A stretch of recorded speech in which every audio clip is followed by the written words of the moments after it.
ഇതാ ഏറ്റവും ഒടുവിലത്തെ ചില പ്രതികരണങ്ങൾ, അതായത് അതിജീവിത പ്രതികരിക്കാനില്ല എന്ന് പറയുന്നു. പക്ഷേ സർക്കാർ അതിജീവിതയ്ക്കൊപ്പം എന്ന് പറയുന്നുണ്ട്.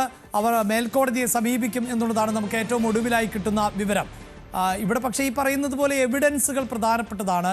ഇനിയിപ്പോൾ മേൽക്കോടതിയിലേക്ക് പോയാലും കൂടുതൽ എവിഡൻസുകൾ കണ്ടെത്താതെ ശിക്ഷിക്കപ്പെടുമെന്നൊന്നും നമുക്ക് കരുതാനാവില്ല. എന്തായാലും ഒരു ചോദ്യം അവിടെ ബാക്കിയാണ്. ഈ പൾസർ സുനി ഉൾപ്പെടെയുള്ളവർ ഇത് ആർക്ക് വേണ്ടി ചെയ്തു എന്നുള്ളത്, അതാണ് തെളിയിക്കപ്പെടേണ്ടത്. മേൽക്കോടതിയിലേക്ക് പോകുമ്പോൾ എന്തെങ്കിലും പ്രതീക്ഷയുണ്ടോ മാഡത്തിന്? എവിഡൻസ് ഇല്ലെങ്കിൽ പിന്നെ എന്ത് ചെയ്യാൻ പറ്റും? അതും തല്ലിപ്പോവല്ലേ. ബട്ട് നമുക്ക് റൈറ്റ്സ് ഉണ്ട് പോവാൻ. പക്ഷെ നമുക്ക് കയ്യിൽ എവിഡൻസസ് വേണം. ഇപ്പൊ എവിഡൻസ് ഇല്ലെങ്കിൽ നമ്മൾ എന്ത് ചെയ്യണം? Of course we have to go to the higher court for this. Supreme court വരയ്ക്കും പോകണം. പക്ഷെ എവിഡൻസ് വേണം. എവിഡൻസ് ഇല്ലെങ്കിൽ അവിടെയും തല്ലിപ്പോവാൻ ചാൻസ് ഉണ്ട്. പക്ഷേ ദിലീപ് എന്താണ് പറഞ്ഞത് എന്നറിയാമോ? ദിലീപ് ഈ വിധി വന്നതിന് ശേഷം പറഞ്ഞത് മഞ്ജു വാര്യരാണ് ഇതിലൊരു ക്രിമിനൽ ഗൂഢാലോചനയുണ്ട് എന്ന് ആദ്യം പറഞ്ഞത്. അതിനുശേഷം ഒരു ഉന്നത പോലീസ് ഉദ്യോഗസ്ഥരുടെ കൂട്ടുപിടിച്ചുകൊണ്ട്, അന്ന് ബി സന്ധ്യയാണ് IG, അതുകൊണ്ട് സന്ധ്യയാണ് ഉദ്ദേശിച്ചത് എന്നാണ് നമുക്ക് മനസ്സിലാക്കാൻ സാധിക്കുന്നത്. മറ്റു പോലീസുകാരെയും മീഡിയയെയും ചേർത്തുകൊണ്ട് തനിക്കെതിരെയാണ് ഒരു ഗൂഢാലോചന നടന്നത് എന്നാണ് പറയുന്നത്. ഞാൻ അതിനെ ഒന്നും കമന്റ് ചെയ്യാൻ പോകുന്നില്ല. കാരണം എനിക്ക് അത് സെക്കൻഡറി ആണ്. ഫസ്റ്റ് നമ്മളുടെ സിസ്റ്റർക്ക് നടന്ന കാര്യമാണ് നമ്മൾ ഇവിടെ ചർച്ച ചെയ്യേണ്ടത്. അത് ശരിക്കും വളരെ ദുഃഖமான ഒരു കാര്യമാണ് നടന്നത്. അത് ആർക്കും അത് അങ്ങനെ നടക്കാൻ പാടില്ല. എനിവേ ഗവൺമെന്റ് അവർ കാരണം കൊണ്ടാണ് നമുക്ക് WCC ഫോം ആയത്. WCC കാരണം കൊണ്ടാണ് ഹേമ കമ്മിറ്റി വന്നത്. അത് കാരണം കൊണ്ട് റിപ്പോർട്ട് വന്നു. ഇപ്പൊ അറ്റ്ലീസ്റ്റ് ഗവൺമെന്റിന്റെ കയ്യിലാണ് ഇരിക്കുന്നത് ട്രൈബ്യൂണൽ എസ്റ്റാബ്ലിഷ് ചെയ്യാൻ. ഇതിനും ഇപ്പോഴും അത് എസ്റ്റാബ്ലിഷ് ചെയ്തില്ലെങ്കിൽ ഇത് കാട്ടിയും കൂടുതൽ പ്രോബ്ലംസ്. തീർച്ചയായും അതാണ് നടി രഞ്ജിനിയുടെ അഭിപ്രായ പ്രകടനം. ഇപ്പോൾ MV ഗോവിന്ദൻ ഈ വിഷയത്തിൽ മാധ്യമങ്ങളോട് പ്രതികരിക്കുകയാണ്.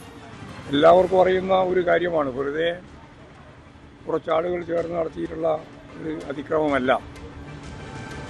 അതിൻ്റെ പിന്നിൽ പ്രവർത്തിച്ച ശക്തികളുണ്ട്. അതിൻ്റെ ഗൂഢാലോചന ഇപ്പോഴും തെളിയിക്കപ്പെട്ടിട്ടില്ല എന്നാണ് കോടതി വിധിയുടെ ഭാഗമായി പരാമർശിക്കപ്പെട്ടിട്ടുള്ളത്. സ്വാഭാവികമായും അതിജീവിതക്കൊപ്പമാണ് ഗവൺമെൻറ്. ഇന്നേ അവരെടുത്ത എല്ലാ നിലപാടുകളും അങ്ങനെയാണ്. ആ നിലപാടിൻ്റെ തുടർച്ച എന്ന നിലയിൽ സ്വാഭാവികമായും അടുത്ത കോടതിയിലേക്ക് പോകേണ്ടി വരും. അങ്ങനെ അതിജീവിതയ്ക്കൊപ്പം തന്നെ നിൽക്കും. അത് ഏതറ്റം വരെയും പോകാൻ തയ്യാറാണ് എന്ന ഗവൺമെൻറ്റിൻ്റെ നിലപാടിനോടൊപ്പം തന്നെയാണ് CPIM എല്ലാ കാലത്തും ഉറച്ച നിലപാട് സ്വീകരിച്ചിട്ടുള്ളത്. ഈ കേസിൻ്റെ വിധി വന്ന പശ്ചാത്തലത്തിൽ ഭാഗികമായിട്ട് പ്രതികൾ ശിക്ഷിക്കപ്പെട്ടു. പക്ഷേ ഇതിൻ്റെ ഉത്തരവാദികൾ ആരാണിതിൻ്റെ ഗുണഭോക്താവ് എന്ന കാര്യം തെളിയിക്കപ്പെട്ടില്ല എന്നാണ് പറയുന്നത്. പ്രോസിക്യൂഷൻ തീർച്ചയായും അപ്പീൽ പോകുമെന്ന കാര്യത്തിൽ എനിക്ക് യാതൊരു സംശയമില്ല. ഗവൺമെൻറ് ആ നിലപാട് തന്നെ സ്വീകരിക്കും. CPIM ഉറച്ച നിലപാടാണ്. അതിജീവിതക്കൊപ്പമാണ്. ആ നിമിഷം മുതൽ ഇന്ന് വരെ, നാളെയും അങ്ങനെ തന്നെയാണ്. ദിലീപ് പറയുന്നത് പോലീസ് ഒത്തുകളിച്ചു തന്നെ നശിപ്പിക്കാമെന്നൊക്കെയാണ്. അതെ, പോലീസ് ഒത്തുകളിച്ചിട്ടുണ്ടെങ്കിൽ ഇങ്ങനെയല്ലല്ലോ സംഭവം ഉണ്ടാവുക.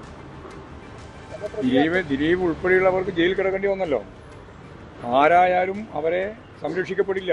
ഈ ഗവൺമെൻറ്റിൻ്റെ കാലത്ത് വന്നാണല്ലോ അതിൻ്റെ ഒരു ഗ്യാരണ്ടി. അതാണിതിലും കൃത്യമായ നിലപാട് ഗവൺമെൻറ്റിന് സ്വീകരിക്കാൻ സാധിച്ചിട്ടുണ്ട് എന്ന് ജനങ്ങൾക്കെല്ലാം ബോധ്യമാവുന്നു. അപ്പോൾ അതിജീവിതക്ക് അനുകൂലമായ നിലപാടാണ് ഇതേവരെ എടുത്തത്.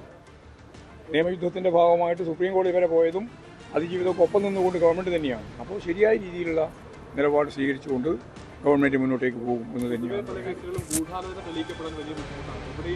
ഈ തെളിവുകളുടെ അഭാവമാണ് അതിന് കാരണമാവുകയും ചെയ്തിട്ടുള്ളത്.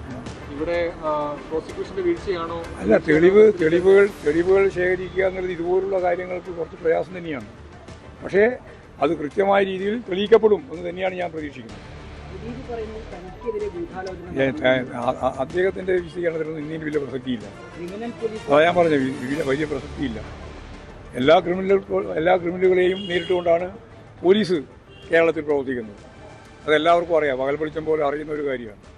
അതുകൊണ്ട് ഈ കേസിൻ്റെ വിധിയെ യഥാർത്ഥത്തിൽ ഗൂഢാലോചന ഉൾപ്പെടെയുള്ള കാര്യങ്ങൾ തെളിയിക്കപ്പെടുന്നതിന് വേണ്ടിയുള്ള തുടർച്ചയായ പ്രക്രിയയിലേക്ക് നമുക്ക് പോകേണ്ടി വരും. അതുകൊണ്ട് അതിന് അപ്പീൽ പോവും. ഗവൺമെൻറ് അതിൻ്റെ ഒപ്പമാണ്, അതിജീവിതക്കൊപ്പമാണ്. അതിജീവിത ഇപ്പോൾ തന്നെ പരാമർശിക്കപ്പെട്ട് കണ്ടത് തൃപ്തിയില്ല എന്ന് തന്നെയാണ്. അപ്പോൾ അവരുടെ തൃപ്തിയാണ് പ്രധാനം. അതൊക്കെ പരിശോധിക്കപ്പെടേണ്ടതാണ്. അത് ഞാൻ ഇപ്പം ആകെ വിശദീകരിച്ച് പറയാൻ സാധിക്കുന്നില്ല. നോക്കാം. ഞാൻ പറഞ്ഞല്ലോ, അതിജീവിത തൃപ്തിയല്ല. സ്വാഭാവികമായിട്ട് ഇതിന് പിന്നിൽ നടന്നിട്ടുള്ള കാര്യം എന്താണെന്നുള്ളത് കണ്ടെത്തി തന്നെ വേണം. അത് കണ്ടെത്തിയിട്ടില്ല. CPIMന്റെ സംസ്ഥാന സെക്രട്ടറി MV ഗോവിന്ദനാണ് മാധ്യമങ്ങളോട് സംസാരിച്ചു കൊണ്ടിരിക്കുന്നത്. അതിജീവിതയ്ക്കൊപ്പമാണ് സർക്കാർ എന്ന് ഇതിനു മുമ്പും നിലപാട് വ്യക്തമാക്കിയിട്ടുണ്ട്. ആ സർക്കാരിന്റെ നിലപാടിനൊപ്പമാണ് CPIMന് ഈ വിധിയിൽ തൃപ്തിയുണ്ടോ എന്നത് ചോദിക്കുമ്പോൾ അദ്ദേഹം പറയുന്നത് അതിജീവിതയ്ക്ക് എന്താണോ ഇതിൽ തൃപ്തിയില്ലാത്തിടത്തോളം പാർട്ടിക്കും തൃപ്തി ഉണ്ടാകേണ്ട സാഹചര്യമില്ല. അതിജീവിതയ്ക്കൊപ്പം എന്ന് പറയുമ്പോൾ സ്വാഭാവികമായി മേൽക്കോടതിയെ സമീപിക്കുക എന്നതാണ് സർക്കാരിന്റെ തീരുമാനം. ആ സർക്കാർ തീരുമാനത്തെ ശരിവെക്കുകയാണ് CPIM. ഏതറ്റം വരെയും ഈ വിഷയത്തിൽ അതിജീവിതയ്ക്ക് നീതി ഉറപ്പാക്കാൻ പോകുമെന്നതാണ് സർക്കാരിന്റെ നിലപാട് എന്നാണ് MV ഗോവിന്ദൻ പറയുന്നത്. അതേസമയം ദിലീപിന്റെ ആരാധകരെ, ദിലീപ് അനുകൂലികളെ സംബന്ധിച്ചിടത്തോളം ഈ ദിനം അവർ ആഘോഷിക്കുകയാണ്. നേരത്തെ കോടതി പരിസരത്ത് തന്നെ ലഡു വിതരണം ചെയ്തുകൊണ്ടായിരുന്നു അവരുടെ ആഘോഷമെങ്കിൽ ഇപ്പോൾ ദിലീപിന്റെ വസതിയിലും അത്തരത്തിലുള്ള ഒരു ആഘോഷത്തിന്റെ അന്തരീക്ഷം തന്നെയാണ് നമുക്ക് കാണാൻ സാധിക്കുന്നത്. ദിവസങ്ങളോളം വാർത്തകളിൽ നിറഞ്ഞ ഒരു വീടാണ് ദിലീപിന്റെ ആലുവയിലെ വസതി. അവിടെ നിന്നാണ് ആജ്ഞ വിശദാംശങ്ങളുമായി ചേരുന്നത്. ആജ്ഞ, കോടതി വളപ്പിൽ തന്നെ നിരവധിയായ ആളുകൾ തടിച്ചുകൂടിയിരുന്നു. അവർ ആർപ്പുവിളികളോടെയാണ് ദിലീപിനെ സ്വീകരിച്ചത്. എന്താണിപ്പോൾ ദിലീപിന്റെ വസതിക്ക് മുന്നിലെ കാഴ്ച?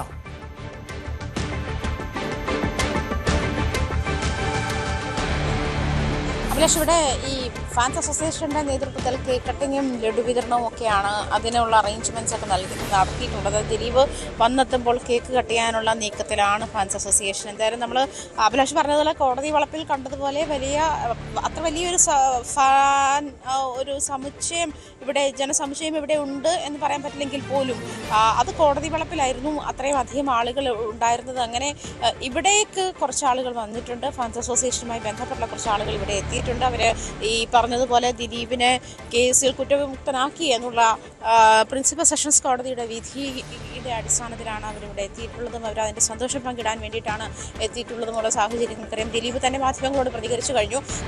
തനിക്കെതിരെ പോലീസ് സംഘം നടത്തിയ ഗൂഢാലോചനയുടെ ഭാഗമാണ്. ആ ഗൂഢാലോചന നടത്തിയത് ദിലീപിനെ കൊടുക്കാൻ വേണ്ടിയിട്ടാണ്, തന്നെ കൊടുക്കാൻ വേണ്ടിയിട്ടാണ്.